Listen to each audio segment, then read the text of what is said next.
Matthew's 8, and Katie's almost 6, and Beth's just 9 months. Just want to be a good mom, nice person, a decent citizen. I just want to take good care of my kids, you know. Meanwhile, the husband's sick with Hodgkin's. She's in and out of the hospital with tumors, believing one thing has nothing to do with the other. Because PG&E told her about the chromium. Well, get this, they had a seminar. They invited about 200 residents from the area, had it at the plant in this warehouse, telling them all about chromium-3 and how good it is for you, when all the time they're using What chromium-6. makes you think you can just walk in there and find what we need? They're called boobs, Ed.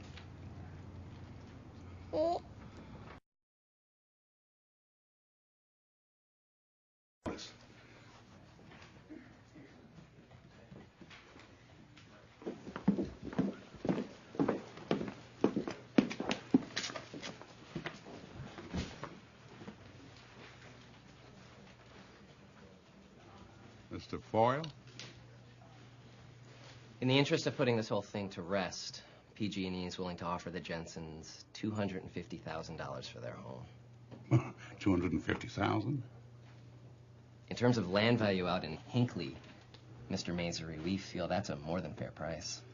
How about in terms of medical expenses? $250,000 isn't going to come close to what this family's going to have to spend on doctors.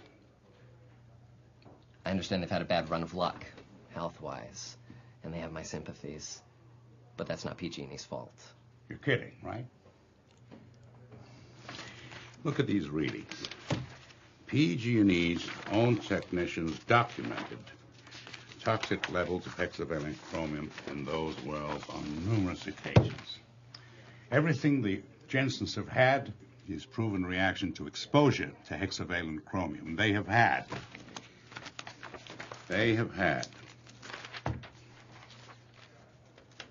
Breast cysts, uterine cancer, Hodgkin's disease, immune deficiencies, asthma, chronic nosebleeds. A million things could have caused those problems.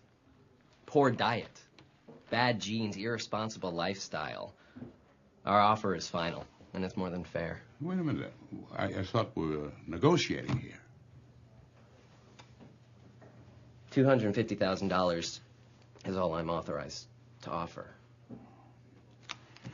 I'll present your offer to my clients. I doubt they'll accept.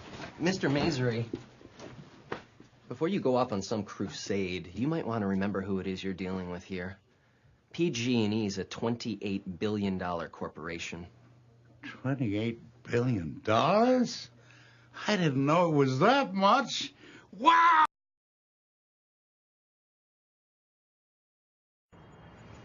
You know, there's something about this whole thing I don't quite understand, Mr. Masery. If PG&E messed with our water, why would they bother saying anything about it to us at all? Why not just keep quiet about it? To establish a statute of limitations. In a case like this, you only have 1 year from the time you first learn about the problem to file suit. So PG&E figures, well, we'll let the cat out of the bag, tell the people the water's not perfect. And if we can ride out the year with no one suing, we'll be in the clear forever. But it was more than a year ago that they told us. It's okay, we're not suing. Not yet. All we're doing is using this information to get you a real nice purchase price on your house, and you too, a comparable retroactive bonus on your sale price. That way PG&E can still look good to their shareholders, because they're not involved in an ugly lawsuit. All they're doing is buying a little property. Doesn't say here how much this whole thing's going to cost us.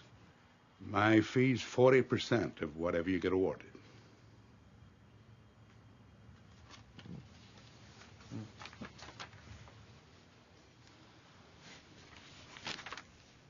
Boy, do I know how you feel. The first time I heard that number, whew, I said, you've got to be kidding me. 40 goddamn %? Aaron. I'm the one that's injured, and this joker sits at a desk all day, and he wants to walk away with almost half my reward. Aaron, can I... But then I asked him what he makes if I don't get anything. Then I don't get anything either. Plus, he's out all the costs. So I realized he's taking a chance, too.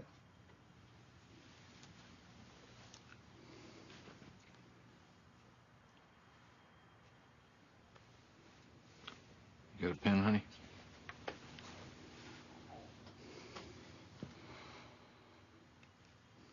Well, all right. Oh, I made a bundt cake. Let me put on some coffee. Who would like coffee and cake? Thanks, but we have to be getting back. Have a fucking cup of coffee.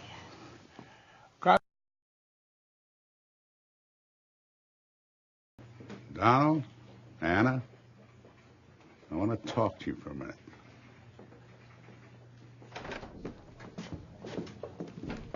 Counselors? Counselors?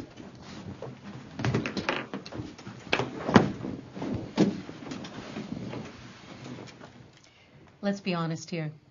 $20 million is more money than these people have ever dreamed of. Oh, see, now that pisses me off. First of all, since the demur, we have more than 400 plaintiffs in.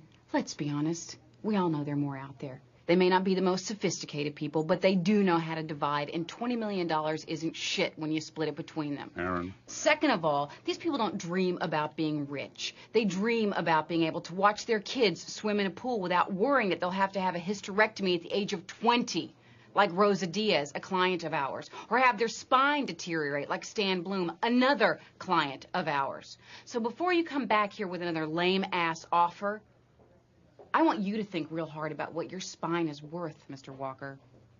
Or what you might expect someone to pay you for your uterus, Miss Sanchez. Then you take out your calculator and you multiply that number by 100. Anything less than that is a waste of our time. By the way, we had that water brought in special for you folks. Came from Well and Hinckley.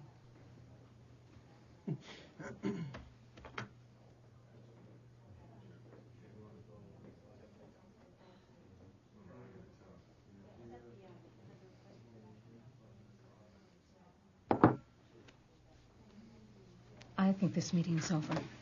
Damn right it is.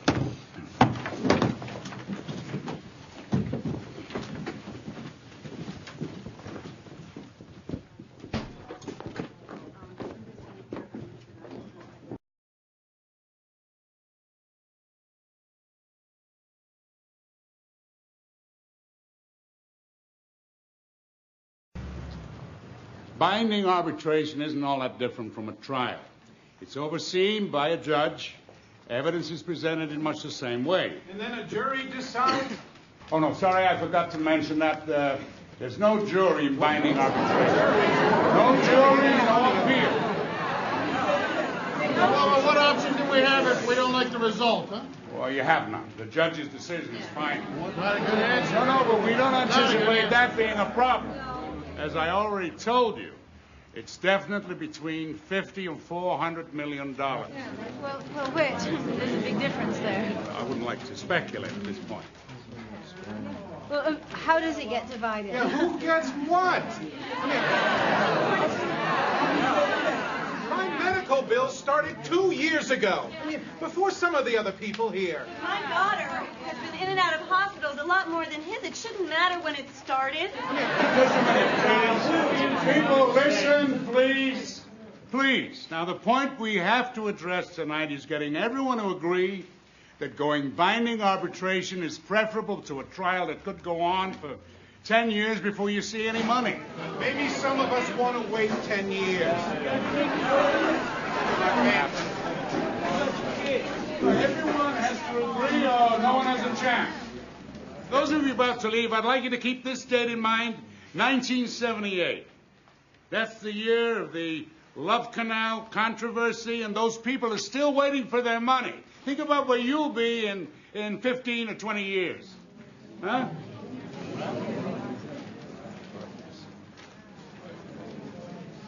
Now, look, everyone, is this a big decision? Absolutely. But I do not believe, and I wouldn't say this otherwise, I do not believe this is a sellout. This is the best shot at getting everyone some money now. You and I both know there are people in this room who can't afford to wait, to take that chance. Are you going to make them wait?